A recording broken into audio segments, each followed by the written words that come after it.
इतिहास विच कुछ अजिहियां जंगां दा भी जिक्र मिलता है जो बेहद असावियां सन। भावें उन्हां जंगां विच सारे ही क्यों ना मारे गए होण, पर कोई भी उन्हां नूं हारे होए मन्नण नूं तैयार नहीं हुंदा।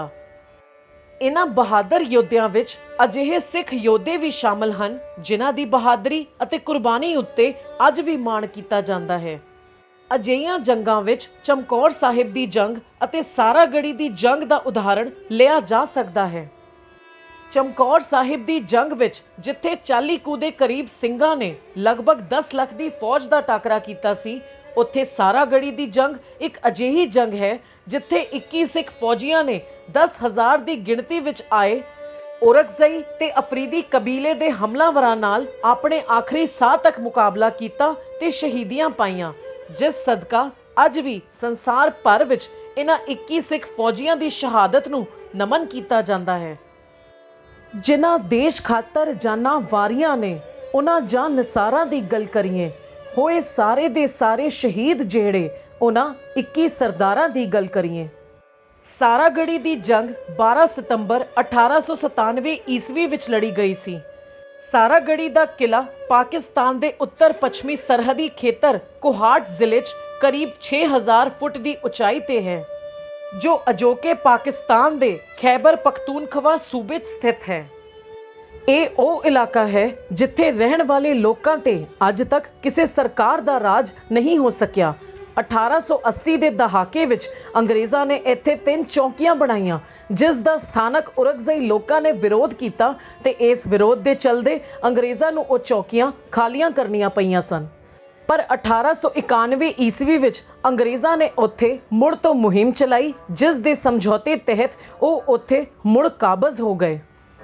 पर स्थानक लोगों ने अंग्रेज़ां नूं कदे पसंद नहीं किया ते हमेशा ही वो इस सब दे खिलाफ सन। इसलिए स्थानक लोगों ने अंग्रेज़ां खिलाफ लड़ाई शुरू कर दी। वो इन्हां टिकाणियां ते लगातार हमले करते रहे तां जो अंग्रेज़ इत्थों भज जाण। शेरे पंजाब महाराजा रणजीत सिंह जी ने खालसा राज दीयां सरहदां अफगानिस्तान, चीन ते लद्दाख तक पहुँचा दित्तियां सन। अफगानिस्तान की सरहद ते उन्होंने फौज की सुरक्षा लई 2 किले बनवाए सन, किला लॉकहार्ट ते किला गुलिस्तान। पर महाराजा दे अकाल चलाने तो बाद कोई योग वारिस ना होण करके अते डोगरियां दी बदनीति कारण पंजाब उत्ते अंग्रेज़ काबज़ हो। 1839 ईस्वी विच भावें अंग्रेज़ां ने अफगानिस्तान उत्ते कब्जा तक कर लिया सी, पर छेती ही अपने हज़ारा फौजी मरवा के वापस आ गए सन। फिर एक लंबे समय बाद 1878 ईस्वी विच सिखां दी मदद नाल उन्हां ने अफगानिस्तान ते दोबारा कब्जा किया। इस सब विच सिखां दी बहादुरी नूं अंग्रेज़ां ने बहुत नेड़ेों वेख्या। अंग्रेज़ां नूं ये गल समझ आ गई सी कि इन्हां सख्त जान पठाणां दा मुकाबला सिखां दी मदद तो बगैर नहीं किया जा सकता।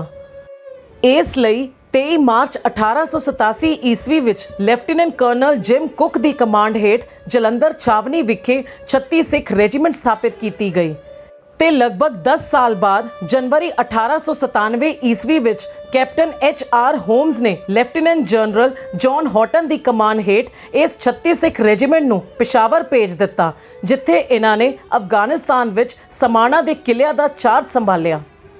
किला लॉकहार्ट जो समुद्री तल तो 6496 फुट की उचाई ते सी, इत्थे जॉन हॉटन की कमांड हेठ 168 सिपाही तैनात कर दिते गए ते किला गुलिस्तान जिस दी उचाई समुद्री तल तो 6152 फुट सी, इत्थे कैप्टन गॉर्डन की कमांड हेठ 175 सिपाही तैनात कर दिते गए।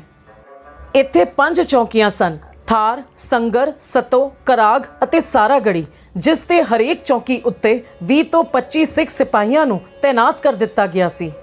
महाराजा रणजीत सिंह जी दे वेले ही बने 2 किलिਆਂ लॉकहार्ट अते गुलिस्तान दे विचकार सैनिकां दी एक संखेप चौकी सी जो सारागढ़ी दे नाम नाल जानी जांदी सी।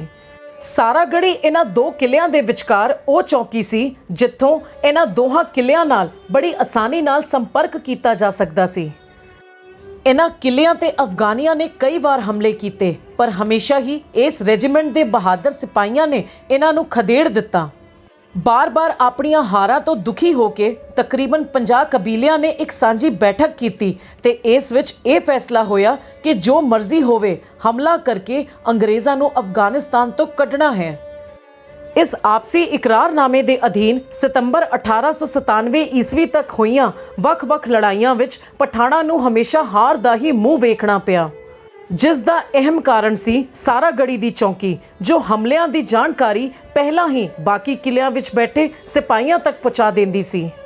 ਹਰ ਵਾਰ ਦੀ ਆਪਣੀ ਨਾਕਾਮਯਾਬੀ ਨੂੰ ਵੇਖਦੇ ਹੋਏ ਪਠਾਣੀ ਕਬੀਲਿਆਂ ਨੇ ਸਭ ਤੋਂ ਪਹਿਲਾਂ ਕਿਲਿਆਂ ਦਾ ਆਪਸੀ ਸੰਪਰਕ ਤੋੜਨ ਲਈ ਸਾਰਾਗੜ੍ਹੀ ਦੀ ਅਹਿਮ ਪੋਸਟ, ਜਿੱਥੇ ਜਵਾਨਾਂ ਦੀ ਗਿਣਤੀ ਬਹੁਤ ਥੋੜੀ ਸੀ, ਵਿਖੇ ਹਮਲਾ ਕਰਨ ਦਾ ਫੈਸਲਾ ਕੀਤਾ। ਉਸ ਵੇਲੇ ਸਾਰਾਗੜ੍ਹੀ ਦੇ ਕਿਲੇ ਅੰਦਰ ਬ੍ਰਿਟਿਸ਼ ਇੰਡੀਅਨ ਆਰਮੀ ਦੇ 36 ਸਿੱਖ ਰੈਜੀਮੈਂਟ ਦੇ 21 ਸਿੱਖ ਫੌਜੀ ਅਤੇ ਇੱਕ ਸਹਾਇਕ ਦਾਦ ਮੌਜੂਦ ਸਨ, ਜਿਸ ਦੇ ਸਿੱਟੇ ਵਜੋਂ 12 ਸਤੰਬਰ 1897 ਈਸਵੀ ਨੂੰ ਅਫਗਾਨੀਆਂ ਦੇ ਸਾਰੇ ਕਬੀਲਿਆਂ ਨੇ ਮਿਲ ਕੇ ਲਗਭਗ 10,000 ਦੀ ਫੌਜ ਨਾਲ ਸਾਰਾਗੜ੍ਹੀ ਦੀ ਚੌਕੀ ਨੂੰ ਚਾਰੇ ਪਾਸਿਓਂ ਘੇਰ ਲਿਆ। ਸਵੇਰੇ ਲਗਭਗ 8 ਵਜੇ ਸਾਰਾਗੜ੍ਹੀ ਕਿਲੇ ਦੇ ਸੰਤਰੀ ਨੇ ਦੌੜ ਕੇ ਅੰਦਰ ਖਬਰ ਦਿੱਤੀ ਕਿ ਹਜ਼ਾਰਾਂ ਪਠਾਣਾਂ ਦਾ ਇੱਕ ਲਸ਼ਕਰ ਝੰਡਿਆਂ ਅਤੇ ਨੇਜ਼ਿਆਂ ਦੇ ਨਾਲ ਉੱਤਰ ਵੱਲੋਂ ਸਾਰਾਗੜ੍ਹੀ ਕਿਲੇ ਵੱਲ ਵੱਧ ਰਿਹਾ ਹੈ। ਇਹ ਖਬਰ ਮਿਲਦੇ ਹੀ ਸੈਨਿਕਾਂ ਦੀ ਅਗਵਾਈ ਕਰ ਰਹੇ ਹੌਲਦਾਰ ਈਸ਼ਰ ਸਿੰਘ ਜੀ ਨੇ ਸਿਗਨਲਮੈਨ ਗੁਰਮੁਖ ਸਿੰਘ ਨੂੰ ਆਦੇਸ਼ ਦਿੱਤਾ ਕਿ ਨੇੜੇ ਦੇ ਕਿਲੇ ਲੌਕਹਾਰਟ ਵਿੱਚ ਤੈਨਾਤ ਅੰਗਰੇਜ਼ ਅਧਿਕਾਰੀਆਂ ਨੂੰ ਤੁਰੰਤ ਹਾਲਾਤ ਤੋਂ ਜਾਣੂ ਕਰਾਇਆ ਜਾਵੇ ਤੇ ਉਹਨਾਂ ਕੋਲੋਂ ਪੁੱਛਿਆ ਜਾਵੇ ਕਿ ਹੁਣ ਸਾਡੇ ਲਈ ਕੀ ਹੁਕਮ ਹੈ, ਜਿਸ ਤੇ ਕਰਨਲ ਹੌਟਨ ਨੇ ਹੁਕਮ ਦਿੱਤਾ, ਹੋਲਡ ਯੋਰ ਪੋਜੀਸ਼ਨ, ਭਾਵ ਆਪਣੀ ਥਾਂ ਤੇ ਡਟੇ ਰਹੋ। ਪਠਾਨਾਂ ਨੇ ਪਹਿਲਾ ਫਾਇਰ ਠੀਕ 9 ਵਜੇ ਕੀਤਾ। ਸਾਰਾਗੜ੍ਹੀ ਦੀ ਜੰਗ ਉੱਤੇ ਲਿਖੀ ਪ੍ਰਸਿੱਧ ਕਿਤਾਬ ਦ ਆਈਕੋਨਿਕ ਬੈਟਲ ਆਫ ਸਾਰਾਗੜ੍ਹੀ ਦੇ ਲਿਖਾਰੀ ਬ੍ਰਿਗੇਡੀਅਰ ਕਮਲਜੀਤ ਸਿੰਘ ਜੀ ਦੱਸਦੇ ਹਨ ਕਿ ਹੌਲਦਾਰ ਈਸ਼ਰ ਸਿੰਘ ਜੀ ਨੇ ਆਪਣੇ ਜਵਾਨਾਂ ਨੂੰ ਆਦੇਸ਼ ਦਿੱਤਾ ਕਿ ਗੋਲੀ ਨਾ ਚਲਾਈ ਜਾਵੇ ਤੇ ਪਠਾਣਾਂ ਨੂੰ ਹੋਰ ਅੱਗੇ ਆਉਣ ਦਿੱਤਾ ਜਾਵੇ। ਗੋਲੀ ਉਦੋਂ ਹੀ ਚਲਾਈ ਜਾਵੇ ਜਦੋਂ ਉਹ ਸਾਡੀ ਫਾਇਰਿੰਗ ਰੇਂਜ ਵਿੱਚ ਆ ਜਾਣ। ਸਾਰਾਗੜ੍ਹੀ ਕਿਲੇ ਅੰਦਰ ਮੌਜੂਦ ਸਿੱਖ ਜਵਾਨਾਂ ਕੋਲ ਸਿੰਗਲ ਸ਼ਾਟ ਮਾਰਟਿਨੀ ਹੈਨਰੀ 303 ਰਾਈਫਲਾਂ ਸਨ, ਜੋ 1 ਮਿੰਟ ਵਿੱਚ 10 ਰਾਉਂਡ ਫਾਇਰ ਕਰ ਸਕਦੀ ਸੀ। ਇਸ ਪਲਟਨ ਦੇ ਸਾਰੇ ਹੀ ਸਿੱਖ ਫੌਜੀ ਬਹੁਤ ਬਹਾਦਰ ਸਨ।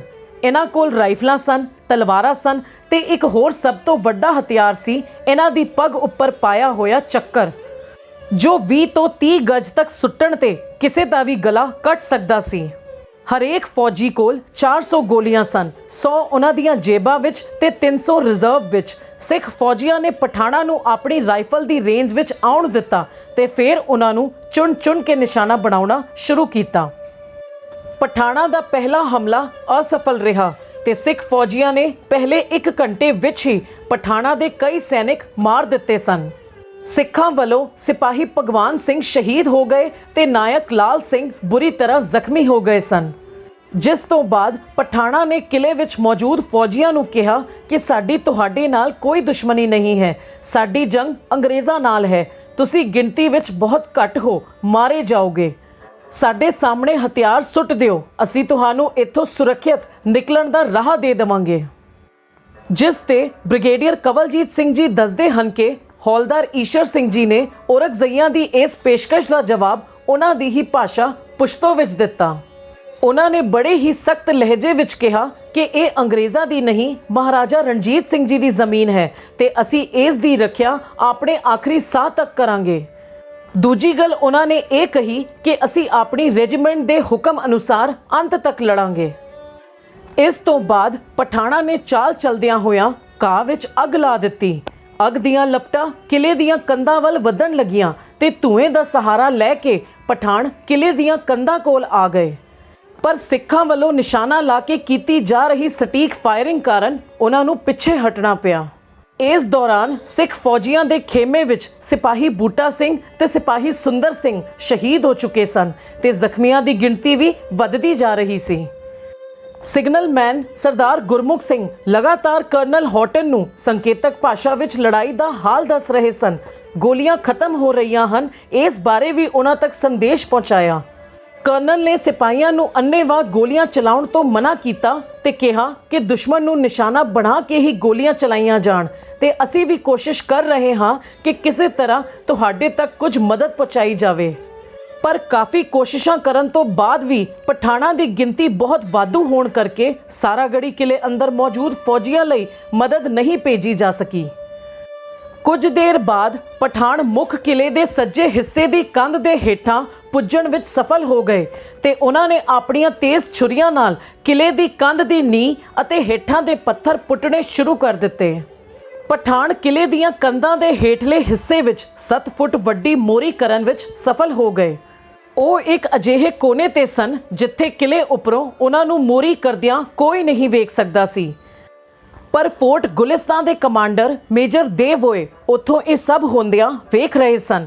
ਉਹਨਾਂ ਨੇ ਸਾਰਾਗੜ੍ਹੀ ਦੇ ਜਵਾਨਾਂ ਨੂੰ ਇਸ ਬਾਰੇ ਸਿਗਨਲ ਵੀ ਭੇਜੇ, ਪਰ ਸਿਗਨਲਮੈਨ ਸਰਦਾਰ ਗੁਰਮੁਖ ਸਿੰਘ ਫੋਰਟ ਲੌਕਹਾਰਟ ਤੋਂ ਆ ਰਹੇ ਸਿਗਨਲਾਂ ਨੂੰ ਪੜ੍ਹਨ ਵਿੱਚ ਮਸਰੂਫ ਸਨ। ਇਸ ਲਈ ਗੁਲਿਸਤਾਨ ਤੋਂ ਆ ਰਹੇ ਸਿਗਨਲਾਂ ਵੱਲ ਉਹਨਾਂ ਦਾ ਧਿਆਨ ਨਹੀਂ ਗਿਆ। ਹੌਲਦਾਰ ਈਸ਼ਰ ਸਿੰਘ ਜੀ ਨੇ 4 ਫੌਜੀਆਂ ਨੂੰ ਕਿਲੇ ਦੇ ਮੁੱਖ ਹਾਲ ਵਿੱਚ ਤੈਨਾਤ ਕਰ ਦਿੱਤਾ, ਜਦਕਿ ਉਹ ਆਪ ਉੱਪਰੋਂ ਹੀ ਫਾਇਰਿੰਗ ਕਰਦੇ ਰਹੇ। ਬ੍ਰਿਗੇਡੀਅਰ ਕਮਲਜੀਤ ਸਿੰਘ ਜੀ ਦੱਸਦੇ ਹਨ ਕਿ ਪਠਾਣਾ ਨੇ ਕਿਲੇ ਅੰਦਰ ਦਾਖਲ ਹੋਣ ਲਈ ਇੱਕ ਚਾਲ ਚਲੀ।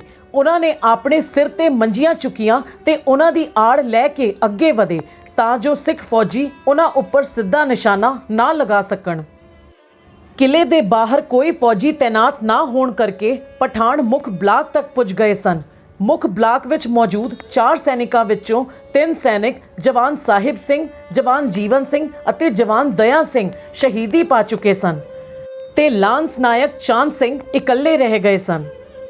ਜਿਸ ਤੋਂ ਬਾਅਦ ਹੌਲਦਾਰ ਈਸ਼ਰ ਸਿੰਘ ਅਤੇ ਉਹਨਾਂ ਦੇ ਬਾਕੀ ਬਚੇ ਸਾਥੀ ਵੀ ਆਪਣੀ ਰੱਖਿਆ ਪੋਜੀਸ਼ਨ ਨੂੰ ਛੱਡ ਕੇ ਲਾਂਸ ਨਾਇਕ ਚਾਂਦ ਸਿੰਘ ਕੋਲ ਮੁੱਖ ਹਾਲ ਵਿੱਚ ਆ ਗਏ।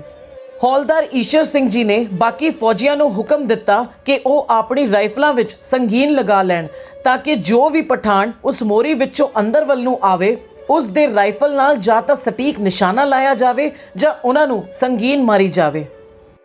ਇਸ ਸਭ ਦੇ ਵਿੱਚ ਗੁਲਿਸਤਾਨ ਅਤੇ ਲੌਕਹਾਰਟ ਫੋਰਟ ਦੇ ਮੁਖੀਆਂ ਨੇ ਇੱਕ ਵਾਰ ਫੇਰ ਸਾਰਾਗੜ੍ਹੀ ਕਿਲੇ ਵਿੱਚ ਦੁਸ਼ਮਣ ਨਾਲ ਘਿਰੇ ਆਪਣੇ ਸਾਥੀਆਂ ਦੀ ਮਦਦ ਕਰਨੀ ਚਾਹੀ, ਪਰ ਉਹ ਨਾ ਕਰ ਸਕੇ। ਸਾਰਾਗੜ੍ਹੀ ਕਿਲੇ ਦਾ ਮੁੱਖ ਦਰਵਾਜ਼ਾ ਅੱਗ ਅਤੇ ਗੋਲੀਆਂ ਦੇ ਕਾਰਨ ਪੂਰੀ ਤਰ੍ਹਾਂ ਟੁੱਟ ਚੁੱਕਾ ਸੀ। ਕਰਨਲ ਹੌਟਨ ਨੂੰ ਅੰਦਾਜ਼ਾ ਹੋ ਚੁੱਕਾ ਸੀ ਕਿ ਹੁਣ ਸਾਰਾਗੜ੍ਹੀ ਪੂਰੀ ਤਰ੍ਹਾਂ ਦੁਸ਼ਮਣ ਦੇ ਘੇਰੇ ਵਿੱਚ ਆ ਚੁੱਕਾ ਹੈ।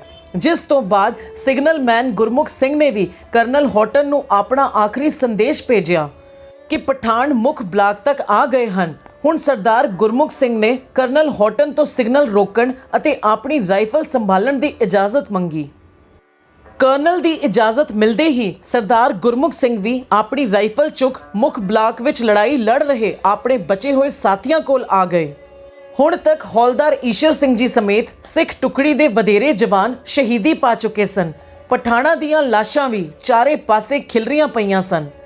ਅਖੀਰ ਵਿੱਚ ਨਾਇਕ ਲਾਲ ਸਿੰਘ, ਗੁਰਮੁਖ ਸਿੰਘ ਅਤੇ ਇੱਕ ਅਸੈਨਿਕ ਦਾਤ ਬਚ ਗਏ ਸਨ। ਬੁਰੀ ਤਰ੍ਹਾਂ ਜ਼ਖਮੀ ਹੋਣ ਤੋਂ ਬਾਅਦ ਵੀ ਨਾਇਕ ਲਾਲ ਸਿੰਘ ਪਠਾਣਾ ਉੱਪਰ ਗੋਲੀ ਚਲਾ ਉਹਨਾਂ ਨਾਲ ਡਟ ਕੇ ਮੁਕਾਬਲਾ ਕਰ ਰਹੇ ਸਨ। ਇਹਨਾਂ 21 ਸਿੱਖ ਫੌਜੀਆਂ ਦੇ ਨਾਲ ਮੌਜੂਦ ਇਹਨਾਂ ਦੇ ਸਹਾਇਕ ਦਾਦ, ਜਿਨ੍ਹਾਂ ਦਾ ਕੰਮ ਸੀ ਜ਼ਖਮੀ ਫੌਜੀਆਂ ਦੀ ਦੇਖਭਾਲ ਕਰਨਾ, ਸਿਗਨਲ ਦੇ ਸੰਦੇਸ਼ ਲੈ ਕੇ ਆਉਣਾ, ਹਥਿਆਰ ਦੇ ਡੱਬੇ ਖੋਲ ਉਹਨਾਂ ਨੂੰ ਸੈਨਿਕਾਂ ਤੱਕ ਪਹੁੰਚਾਉਣਾ ਆਦਿ। ਬ੍ਰਿਟਿਸ਼ ਫੌਜ ਵਿੱਚ ਉਸ ਵੇਲੇ ਇਹ ਨਿਯਮ ਸੀ ਕਿ ਫੌਜ ਦੇ ਨਾਲ ਕੰਮ ਕਰ ਰਹੇ ਅਸੈਨਿਕ ਬੰਦੂਕ ਨਹੀਂ ਚੁੱਕ ਸਕਦੇ, ਪਰ ਲਗਭਗ ਸਾਰੇ ਹੀ ਫੌਜੀਆਂ ਨੂੰ ਸ਼ਹੀਦ ਹੁੰਦਾ ਵੇਖ ਦਾਦ ਨੇ ਵੀ ਰਾਈਫਲ ਚੁੱਕ ਲਈ ਤੇ ਮਰਨ ਤੋਂ ਪਹਿਲਾਂ ਲਗਭਗ 5 ਪਠਾਣਾਂ ਨੂੰ ਗੋਲੀ ਜਾਂ ਸੰਗੀਨ ਨਾਲ ਮਾਰਿਆ। ਅਖੀਰ 'ਚ ਸਿਗਨਲਮੈਨ ਸਰਦਾਰ ਗੁਰਮੁਖ ਸਿੰਘ ਹੀ ਰਹਿ ਗਏ ਸਨ। ਉਹਨਾਂ ਨੇ ਉਸ ਥਾਂ ਜਾ ਕੇ ਪੋਜੀਸ਼ਨ ਲਈ ਜਿੱਥੇ ਜਵਾਨਾਂ ਦੇ ਸੌਣ ਲਈ ਕਮਰੇ ਸਨ। ਸਰਦਾਰ ਗੁਰਮੁਖ ਸਿੰਘ ਨੇ ਇਕੱਲੇ ਹੀ ਲਗਭਗ 20 ਪਠਾਣਾਂ ਨੂੰ ਮਾਰਿਆ। 36 ਸਿੱਖ ਬਟਾਲੀਅਨ ਦੇ ਇਸ ਆਖਰੀ ਜਵਾਨ ਨੇ ਦੁਸ਼ਮਣ ਅੱਗੇ ਹਥਿਆਰ ਸੁੱਟਣ ਨਾਲੋਂ ਬਿਹਤਰ ਆਪਣੀ ਜਾਨ ਗਵਾਉਣੀ ਸਹੀ ਸਮਝੀ ਤੇ ਆਪਣੇ ਬਾਕੀ ਸਾਥੀਆਂ ਵਾਂਗ ਹੀ ਦਲੇਰੀ ਨਾਲ ਦੁਸ਼ਮਣ ਦਾ ਮੁਕਾਬਲਾ ਕਰਦੇ ਹੋਏ ਸਰਦਾਰ ਗੁਰਮੁਖ ਸਿੰਘ ਵੀ ਸ਼ਹੀਦੀ ਪਾ ਗਏ। ਗੈਰ ਬਰਾਬਰੀ ਦੀ ਇਹ ਜੰਗ 7 ਘੰਟੇ ਚੱਲੀ, ਜਿਸ ਵਿੱਚ ਸਿੱਖ ਫੌਜੀਆਂ ਵੱਲੋਂ 22 ਲੋਕ ਸ਼ਹੀਦ ਹੋਏ ਤੇ ਪਠਾਣਾ ਵੱਲੋਂ 200 ਦੇ ਕਰੀਬ ਲੋਕ ਮਾਰੇ ਗਏ ਤੇ 600 ਦੇ ਕਰੀਬ ਬੁਰੀ ਤਰ੍ਹਾਂ ਜ਼ਖਮੀ ਹੋਏ। ਇਸ ਪੂਰੀ ਜੰਗ ਨੂੰ ਅੰਗਰੇਜ਼ ਅਫਸਰਾਂ ਨੇ ਨੇੜੇ ਦੇ ਲੌਕਹਾਰਟ ਅਤੇ ਗੁਲਿਸਤਾਨ ਕਿਲਿਆਂ ਤੋਂ ਵੇਖਿਆ, ਪਰ ਪਠਾਨ ਇੰਨੀ ਵੱਡੀ ਗਿਣਤੀ ਵਿੱਚ ਸਨ ਕਿ ਉਹ ਚਾਹ ਕੇ ਵੀ ਆਪਣੇ ਸਾਥੀ ਸੈਨਿਕਾਂ ਦੀ ਮਦਦ ਨਾ ਕਰ ਸਕੇ। ਲੈਫਟੀਨੈਂਟ ਕਰਨਲ ਜੌਨ ਹੌਟਨ ਪਹਿਲੇ ਐਸੇ ਸ਼ਖਸ ਸਨ ਜਿਨ੍ਹਾਂ ਨੇ ਉਹਨਾਂ 21 ਸਿੱਖ ਫੌਜੀਆਂ ਦੀ ਬਹਾਦਰੀ ਨੂੰ ਪਛਾਣਿਆ। ਉਹਨਾਂ ਨੇ ਸਾਰਾਗੜ੍ਹੀ ਪੋਸਟ ਦੇ ਸਾਹਮਣੇ ਮਾਰੇ ਗਏ ਆਪਣੇ ਸਾਥੀਆਂ ਨੂੰ ਸਲੂਟ ਕੀਤਾ। 14 ਸਤੰਬਰ ਦੀ ਸ਼ਾਮ ਸ਼ਹੀਦ ਸਿੱਖਾਂ ਦਾ ਸੰਸਕਾਰ ਕਰਕੇ ਉੱਥੇ ਉਹਨਾਂ ਦੀ ਇੱਕ ਯਾਦਗਾਰ ਕਾਇਮ ਕੀਤੀ ਗਈ। ਜਦੋਂ ਸਿੰਘਾਂ ਦੇ ਇਸ ਬਲੀਦਾਨ ਦੀ ਖਬਰ ਲੰਡਨ ਪੁੱਜੀ ਤਾਂ ਉਸ ਵੇਲੇ ਬ੍ਰਿਟਿਸ਼ ਸੰਸਦ ਦਾ ਸੈਸ਼ਨ ਚੱਲ ਰਿਹਾ ਸੀ।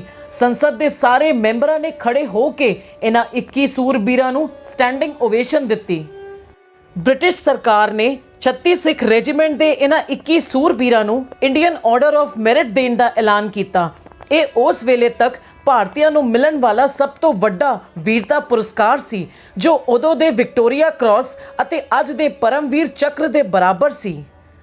ਲੰਡਨ ਗਜ਼ਟ ਅਖਬਾਰ ਦੇ 11 ਫਰਵਰੀ 1898 ਈਸਵੀ ਦੇ ਅੰਕ 26937 ਦੇ ਪੰਨਾ ਨੰਬਰ 863 ਤੇ ਸੰਸਦ ਦੀ ਇਹ ਟਿੱਪਣੀ ਛਪੀ ਸੀ ਕਿ ਸਾਰੇ ਬ੍ਰਿਟੇਨ ਅਤੇ ਭਾਰਤ ਨੂੰ 36 ਸਿੱਖ ਰੈਜੀਮੈਂਟ ਦੇ ਇਹਨਾਂ 21 ਸੈਨਿਕਾਂ ਤੇ ਮਾਣ ਹੈ।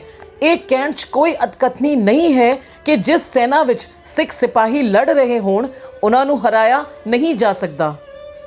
ਇਹਨਾਂ 21 ਸੈਨਿਕਾਂ ਦੇ ਪਰਿਵਾਰ ਨੂੰ 500 ਰੁਪਏ ਅਤੇ 2 ਮੁਰੱਬਾ ਜ਼ਮੀਨ, ਜੋ ਅੱਜ 50 ਏਕੜ ਦੇ ਬਰਾਬਰ ਹੈ, ਸਰਕਾਰ ਵੱਲੋਂ ਦਿੱਤੀ ਗਈ। ਪਰ ਇੱਥੇ ਬ੍ਰਿਟਿਸ਼ ਸਰਕਾਰ ਦੀ ਇੱਕ ਨਾ ਇਨਸਾਫੀ ਵੀ ਵੇਖਣ ਨੂੰ ਮਿਲਦੀ ਹੈ, ਜੋ ਅਸੈਨਿਕ ਦਾਦ ਨਾਲ ਹੋਈ। ਸਰਕਾਰ ਵੱਲੋਂ ਦਾਦ ਦੇ ਪਰਿਵਾਰ ਨੂੰ ਕੁਝ ਨਹੀਂ ਦਿੱਤਾ ਗਿਆ। ਦਾਦ NCE ਸਨ, ਨੌਨ ਕੰਬੈਟੈਂਟ ਐਨਰੋਲਡ, ਭਾਵ ਉਹਨਾਂ ਨੂੰ ਹਥਿਆਰ ਚੁੱਕਣ ਦੀ ਇਜਾਜ਼ਤ ਨਹੀਂ ਸੀ। ਪਰ ਫਿਰ ਵੀ ਅਸੈਨਿਕ ਹੁੰਦਿਆਂ ਹੋਇਆਂ ਵੀ ਦਾਦ ਨੇ 5 ਪਠਾਣਾਂ ਨੂੰ ਮਾਰਿਆ ਸੀ। ਸਰਕਾਰ ਵੱਲੋਂ ਦਾਦ ਨੂੰ ਭਾਵੇਂ ਕੁਝ ਨਾ ਦਿੱਤਾ ਗਿਆ ਹੋਵੇ, ਪਰ ਉਹਨਾਂ ਦਾ ਇਹ ਦਲੇਰੀ ਭਰਿਆ ਕਾਰਨਾਮਾ ਇਹਨਾਂ 21 ਸਿੱਖ ਯੋਧਿਆਂ ਦੇ ਨਾਲ ਹਮੇਸ਼ਾ ਚੇਤੇ ਕੀਤਾ ਜਾਵੇਗਾ। ਸਾਰਾਗੜ੍ਹੀ ਦੀ ਇਹ ਬਹਾਦਰੀ ਨਾਲ ਭਰੀ ਦਾਸਤਾਨ ਅਤੇ ਸਿੱਖ ਕੌਮ ਦਾ ਇਹ ਗੌਰਵਮਈ ਇਤਿਹਾਸ ਫਰਾਂਸ ਅਤੇ ਪੂਰੇ ਯੂਰਪ ਦੇ ਸਕੂਲਾਂ ਵਿੱਚ ਪੜ੍ਹਾਇਆ ਜਾਂਦਾ ਹੈ। ਇੰਗਲੈਂਡ ਅਤੇ ਕੈਨੇਡਾ ਵਿੱਚ ਸਾਰਾਗੜ੍ਹੀ ਦਿਵਸ ਕਾਫੀ ਵੱਡੀ ਪੱਧਰ ਤੇ ਮਨਾਇਆ ਜਾਂਦਾ ਹੈ, ਜਿੱਥੇ ਸਰਕਾਰੀ ਨੁਮਾਇੰਦੇ, ਸ਼ਹੀਦ ਫੌਜੀਆਂ ਦੇ ਪਰਿਵਾਰ ਅਤੇ ਸਾਬਕਾ ਸਿੱਖ ਫੌਜੀ ਇਹਨਾਂ ਸ਼ਹੀਦਾਂ ਨੂੰ ਸ਼ਰਧਾ ਦੇ ਫੁੱਲ ਭੇਟ ਕਰਨ ਲਈ ਪੁੱਜਦੇ ਹਨ। ਪਰ ਅਫਸੋਸ ਕਿ ਭਾਰਤ ਵਿੱਚ ਨਾ ਤਾਂ ਇਸ ਇਤਿਹਾਸ ਬਾਰੇ ਪੜ੍ਹਾਇਆ ਜਾਂਦਾ ਹੈ ਅਤੇ ਨਾ ਹੀ ਇਸ ਇਤਿਹਾਸ ਬਾਰੇ ਜ਼ਿਆਦਾ ਕਿਸੇ ਨੂੰ ਪਤਾ ਹੈ। ਬ੍ਰਿਟਿਸ਼ ਇੰਡੀਅਨ ਆਰਮੀ ਦੀ 36 ਸਿੱਖ ਰੈਜੀਮੈਂਟ, ਜੋ ਹੁਣ ਇੰਡੀਅਨ ਆਰਮੀ ਦੀ 34 ਸਿੱਖ ਰੈਜੀਮੈਂਟ ਅਖਵਾਉਂਦੀ ਹੈ, ਇਹਨਾਂ 21 ਸੈਨਿਕਾਂ ਦੀ ਬਹਾਦਰੀ ਨੂੰ ਯਾਦ ਕਰਦਿਆਂ ਅੱਜ ਵੀ ਹਰ ਸਾਲ 12 ਸਤੰਬਰ ਨੂੰ ਸਾਰਾਗੜ੍ਹੀ ਡੇ ਦੇ ਨਾਂ ਤੋਂ ਮਨਾਉਂਦੇ ਹਨ। ਸਾਰਾਗੜ੍ਹੀ ਦੀ ਇਸ ਲਾਸਾਨੀ ਜੰਗ ਦੀ ਹੁਣ ਕਈ ਯਾਦਗਾਰੀਆਂ ਵੀ ਮੌਜੂਦ ਹਨ, ਜਿਵੇਂ 36 ਸਿੱਖ ਬਟਾਲੀਅਨ ਦੇ ਕਮਾਂਡੈਂਟ ਕਰਨਲ ਜੌਨ ਹੌਟਨ ਦਾ ਸਨਮਾਨ ਕਰਦੇ ਹੋਏ ਇੰਗਲੈਂਡ ਦੇ ਅਪਿੰਗਮ ਸਕੂਲ ਵਿੱਚ ਇੱਕ ਤਖਤੀ ਲਾਈ ਗਈ। ਨਵੰਬਰ 1901 ਈਸਵੀ ਵਿੱਚ ਕਿਲਾ ਲੌਕਹਾਰਟ ਦੇ ਕੋਲ ਇਹਨਾਂ ਮਹਾਨ ਸ਼ਹੀਦਾਂ ਦੀ ਯਾਦਗਾਰ ਬਣਾਈ ਗਈ। ਅਪ੍ਰੈਲ 1902 ਈਸਵੀ ਵਿੱਚ ਇੱਕ ਗੁਰਦੁਆਰਾ ਸਾਰਾਗੜ੍ਹੀ ਸਾਹਿਬ ਸ੍ਰੀ ਅੰਮ੍ਰਿਤਸਰ ਸੱਚਖੰਡ ਸ੍ਰੀ ਦਰਬਾਰ ਸਾਹਿਬ ਜੀ ਦੇ ਨੇੜੇ ਸਥਾਪਿਤ ਕੀਤਾ ਗਿਆ ਤੇ ਹੁਣ ਗੁਰਦੁਆਰਾ ਸਾਹਿਬ ਦੇ ਨਾਲ ਹੀ ਸੰਗਤਾਂ ਦੀ ਰਿਹਾਇਸ਼ ਲਈ ਸਾਰਾਗੜ੍ਹੀ ਸਰਾਂ ਵੀ ਬਣਾਈ ਗਈ ਹੈ। ਤੇ ਜਨਵਰੀ 1904 ਈਸਵੀ ਵਿੱਚ ਇੱਕ ਸਾਰਾਗੜ੍ਹੀ ਗੁਰਦੁਆਰਾ ਸਾਹਿਬ ਫਿਰੋਜ਼ਪੁਰ ਪੰਜਾਬ ਅਤੇ ਇੱਕ ਵਜ਼ੀਰਸਤਾਨ ਵਿਖੇ ਯਾਦਗਾਰ ਵਜੋਂ ਕਾਇਮ ਕੀਤੇ ਗਏ ਹਨ। 2021 ਈਸਵੀ ਵਿੱਚ ਸਾਰਾਗੜ੍ਹੀ ਜੰਗ ਦੇ 124 ਸਾਲ ਪੂਰੇ ਹੋਣ ਤੇ ਲੰਡਨ ਦੇ ਵੁਲਵਰਹੈਂਪਟਨ ਵਿਖੇ ਹੌਲਦਾਰ ਈਸ਼ਰ ਸਿੰਘ ਜੀ ਦਾ ਲਗਭਗ 10 ਫੁੱਟ ਉੱਚਾ ਕਾਂਸੀ ਦਾ ਬੁੱਤ 6 ਫੁੱਟ ਉੱਚੇ ਥੜੇ ਤੇ ਬਣਾਇਆ ਗਿਆ ਹੈ ਤੇ ਇਸ ਥੜੇ ਤੇ ਸਾਰੇ ਹੀ 21 ਸ਼ਹੀਦ ਸਿੰਘਾਂ ਦੇ ਨਾਂ ਉਕੇਰੇ ਗਏ ਹਨ। 10 ਫੁੱਟ ਉੱਚਾ ਇਹ ਬੁੱਤ ਵੈਂਸਫੀਲਡ ਦੇ ਗੁਰੂ ਨਾਨਕ ਗੁਰਦੁਆਰੇ ਨੇ ਸੰਗਤਾਂ ਦੇ ਸਹਿਯੋਗ ਨਾਲ ਬਣਵਾਇਆ ਹੈ। ਇਸ ਨੂੰ 38 ਸਾਲਾ ਕਲਾਕਾਰ ਲੂਕ ਪੈਰੀ ਨੇ ਬਣਾਇਆ ਹੈ। ਸਾਰਾਗੜ੍ਹੀ ਦੀ ਇਸ ਜੰਗ ਤੋਂ ਬਾਅਦ ਮੇਜਰ ਜਨਰਲ ਈਟਮੈਨ ਬਿਗਜ਼ ਨੇ ਕਿਹਾ ਸੀ ਕਿ ਇਹਨਾਂ 21 ਸਿੱਖ ਫੌਜੀਆਂ ਦੀ ਬਹਾਦਰੀ ਅਤੇ ਸ਼ਹਾਦਤ ਨੂੰ ਬ੍ਰਿਟਿਸ਼ ਸੈਨਿਕ ਇਤਿਹਾਸ ਵਿੱਚ ਹਮੇਸ਼ਾ ਸੁਨਹਿਰੇ ਅੱਖਰਾਂ ਨਾਲ ਲਿਖਿਆ ਜਾਵੇਗਾ। ਇਸ ਜੰਗ ਨੂੰ ਦੁਨੀਆ ਦੇ ਸਭ ਤੋਂ ਵੱਡੇ ਲਾਸਟ ਸਟੈਂਡਸ ਵਿੱਚ ਵੀ ਥਾਂ ਦਿੱਤੀ ਗਈ। ਇਹਨਾਂ ਸ਼ਹੀਦੀਆਂ ਦਾ ਸਨਮਾਨ ਕਰਦਿਆਂ ਯੂਨੈਸਕੋ ਨੇ ਬਹਾਦਰੀ ਦੀਆਂ 8 ਕਹਾਣੀਆਂ ਪੁਸਤਕ ਵਿੱਚ ਸਾਰਾਗੜ੍ਹੀ ਦੀ ਇਸ ਜੰਗ ਨੂੰ ਵੀ ਸ਼ਾਮਲ ਕੀਤਾ ਹੈ। ਇਹਨਾਂ 21 ਸੂਰਬੀਰਾਂ ਨੇ ਚਮਕੌਰ ਸਾਹਿਬ ਦੀ ਜੰਗ ਤੋਂ ਪ੍ਰੇਰਨਾ ਲੈ ਕੇ ਆਪਣੇ ਮੁਲਕ ਤੇ ਸਰਹੱਦ ਦੇ ਭਲੇ ਲਈ ਆਪਣੀਆਂ ਜਾਨਾਂ ਕੁਰਬਾਨ ਕੀਤੀਆਂ ਤੇ ਧੰਨ ਧੰਨ ਸ੍ਰੀ ਗੁਰੂ ਗੋਬਿੰਦ ਸਿੰਘ ਪਾਤਸ਼ਾਹ ਜੀ ਦੇ ਇਸ ਹੁਕਮ ਦੀ ਤਾਮੀਲ ਕਰਕੇ ਸਿੱਖੀ ਦਾ ਮਾਣ ਰੱਖ ਲਿਆ। ਜਬ ਆਵ ਕੀ ਔਦ ਨਿਦਾਨ ਬਨੈ ਅਤ ਹੀਰਨ ਮੈਂ ਤਬ ਜੂਝ ਮਰੋ। ਵਾਹਿਗੁਰੂ ਜੀ ਕਾ ਖਾਲਸਾ, ਵਾਹਿਗੁਰੂ ਜੀ ਕੀ ਫਤਿਹ।